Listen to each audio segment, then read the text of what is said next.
Hello friends, நம்ம இப்போ Rome முடிச்சுட்டு ரோம்லேருந்து இப்போ நம்ம கிளம்ப போகிறோம். ஏர்போர்ட்டுக்கு போகிறதுக்காக நான் ரோம் மெயின் ரயில்வே ஸ்டேஷனுக்கு வந்திருக்கேன். மெயின் ரயில்வே ஸ்டேஷனுக்கு வந்துட்டு நீங்கள் வந்து பஸ்ஸில் வரணும். பஸ் ஸ்டாண்டில் வெளியே இருக்காங்க. இப்போ முன்னாடி பார்த்தோம்.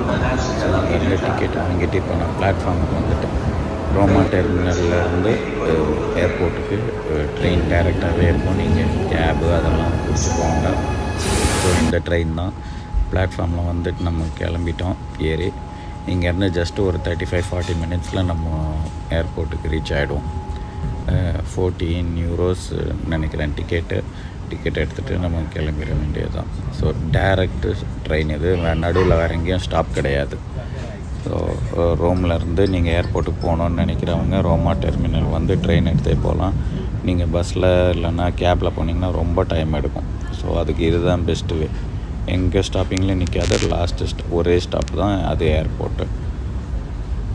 நீங்கள் ஏர்போர்ட்லேருந்து ரோம் சிட்டி வர்றதுக்கும் இதே ஃபாலோ பண்ணிக்கோங்க. தேங்க்யூ, பாய்.